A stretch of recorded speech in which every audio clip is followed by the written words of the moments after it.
Welcome back once again to Frontliner YouTube channel, and if you're watching us for the first time, please kindly take a second of your time and subscribe to our YouTube channel. Then don't forget to turn on notification bell for more updates daily. Now, my fellow Kenyans, today on Thursday 27th November 2025 is the day that the party leaders within the political parties in this country of Kenya are now going to measure the strength of their parties alongside their candidate on the ground, as the people of Kenyans are now facing their candidate on the ballot box amid November 27th by election across the country, where we are now being informed that things are not yet good in two constituencies as the people of Kenyans are now voting.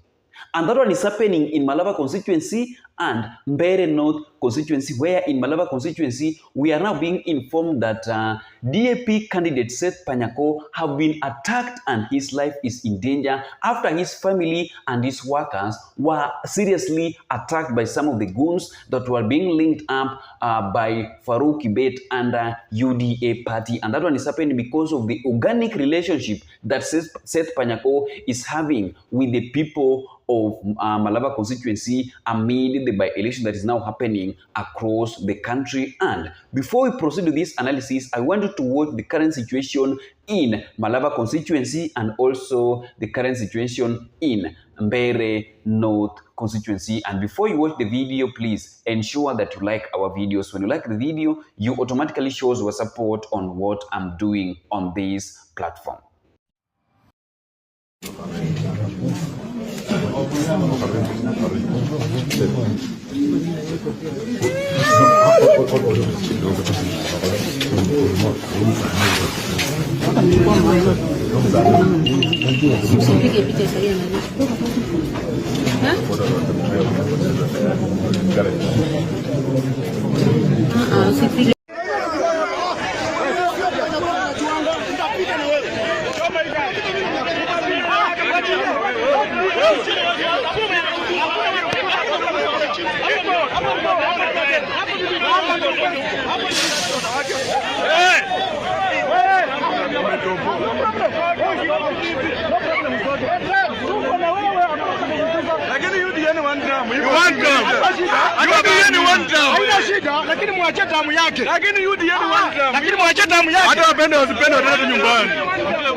Kariobangi and Kibra, some of Livondo's supporters, they have come here to attack very peaceful lawyers who are preparing to vote in their next member of parliament to replace Malulu Njendi.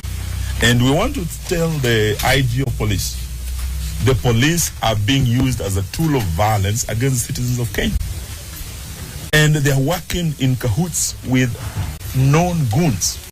When they attacked the hotel, the goons came in first to charge. Then they were unable to open the gate. The Land Cruiser of Matete police station with armed police officers were the ones who broke the gate to access Mheshimiwa. So Mheshimiwa had to escape on a motorbike. All his vehicles have been damaged. The people have been injured. And we want to tell IEBC that this candidate of UDA, Bwanandakwa, should be disqualified.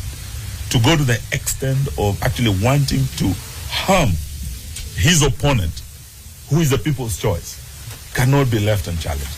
So we've just come from hospital, and we want to say that apart from the violence we have seen today, the voter bribery, which are actually grounds for disqualification of this candidate, we want to see action taken.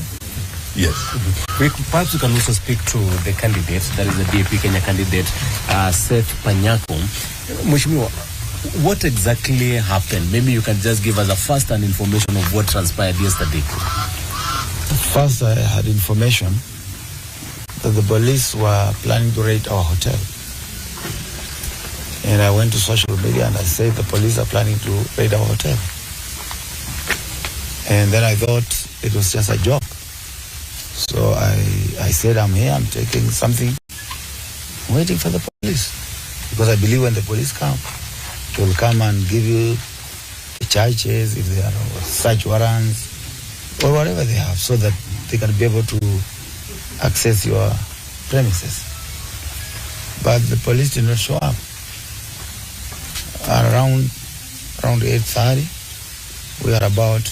I was inside the hotel, seated with my wife.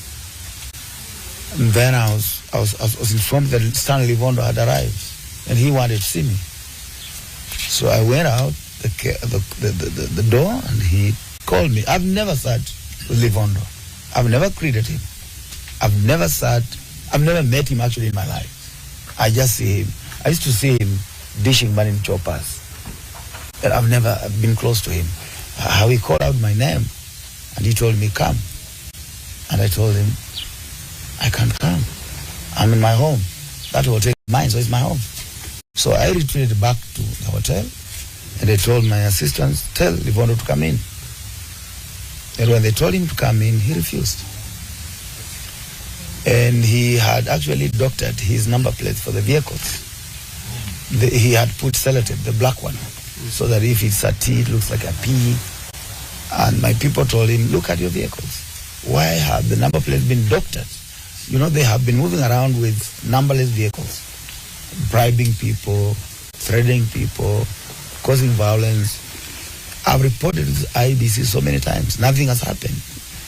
But what is interesting is that Salim, because where we have reached, we must say the truth. Salim, who is the returning officer for Malava constituency, told me plain point that there is nothing he can do because there are orders from William Ruto to have me eliminated so that I'm not on the ballot. And so I knew at the back of my mind that William Ruto was doing this. It's not about Nabina Wera. It's not about Farouk Kibet. It's not about Livondo. You know, when the dog... DAP Kenya candidate here, Seth Panyako, and his party leader, Eugene Wamalwa, addressing the media. They are making many allegations. The Democratic Party leader and some of the representative of the Democratic Party candidate, Justin Muturi, have just kicked out an agent of Leonardo Muthende of UDA, and they are claiming the reason is because the agent is wearing the yellow color, which he's not supposed to, because that is a UDA party color. UDA party color. So now we are seeing what looks like an engagement of the supporters here in Mbeere North. Of course, running battle starts. JB Muturi attacking a voter. That is what is happening in Mbeere North constituency. Chaos at Siakago polling center. It all started when the Democratic Party leader and the agents of the Democratic Party started complaining about an agent who was wearing the yellow color, which is the UDA party color. That agent is the Chinga Ward MCA earlier on, Keroga Dhuku, who was wearing yellow. He is actually sitting in the National Executive Committee of the UDA party, and he is the chair of the MCA caucus nationwide. So he has been sent out, particularly by JB Muturi and supporters of the Democratic Party candidates. Some moment of chaos at the Siakago Social Hall. Now some other group was coming out to even indicate that this that the agent ought not to have left. And we've seen even for a moment JB Muturi by himself hold that particular or one of the people who are complaining. Let's get to hear what they have to say, because it is a concern. It is a concern they have about the particulars. Let's get to hear, just in case they will speak to us here. Yes, without any influence from outsiders or from even the IMBC, or owning the voice of the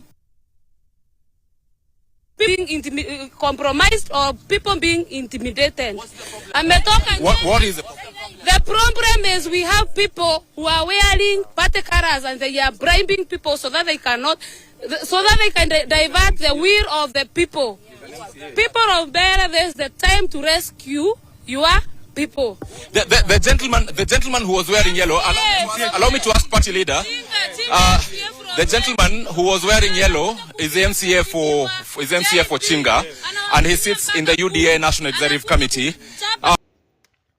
So that is what is happening right now across the country amid November 27th by-election, where yesterday the CS of Interior Kipchumba Murkomen, Douglas Karanja, together with the crew under IEBC, told the people of Kenyans and confirmed to them very well that they are going to hold a free and fair election. Then I'm being shocked that right now the government is now working with the IEBC. The government is now deploying goons and officers to silence their opponents. Why don't they accept the defeat? Violence won't change anything. Yani right now, Ruto is now forcing his candidate to be elected, to be voted for, in Mbeere North and also in Malava constituency. Yani, these people are now misusing power into their own political affairs by hiring goons to go and attack their opponents. And these are some of the things that William Samoei promised us wherever he was campaigning. I'm not afraid to say it. Ruto promised Kenyans very well that under his leadership, he will not allow the misuse of police officers in within the political parties. Alituambia vizuri that he will left police officers to be independent, IEBC will be independent, national assemblies will be independent so that they can serve the people of Kenyans equally without favoring any Kenyan citizen. But what is happening right now is totally different on the ground. Mr. President, why? And to make it worse, these things are happening under the escort and tight security of police officers. Yani hawa goons wanatumwa na wanapewa protection again. Wanaenda mpaka na Land Cruiser. Sasa nashangaa, where is the free and fair election if opponents are being intimidated? I'm not seeing something like free and fair election. By the way, sioni hapo. Ebu mniambie. Tell me in the comment section below, is there anything that goes with free and fair election while people are being stabbed with knives, many things? No, it does not make sense at all. This was the kickstart for the newly appointed IEBC, where we expected this election to be free and fair. And what William Samoei Ruto is showing the people of Kenyans on the ground by hiring goons, misusing power, is something that is now showing how things are going to be beyond 2027 election if Kenyans will re-elect President William Samoei Ruto. Mbona siwache tu vitu zikuwe tu normal kwa ground? Why? So on this particular video, I didn't have much to say. I just wanted to give you the updates on what is happening on the ground amid the by-election that is now happening across the country, so that Kenyans can fill the vacancy in different constituencies, different wards, different counties where there was a vacancy because of the political differences in this country of Kenya, alongside the challenges in life that we were not to defend. Wengine walikufa kwa ajali, wengine walikufa because of siasa. So we can't talk about that one. It is God's will, and let us tell them rest in peace as we are electing new leaders across the country to fill the vacancy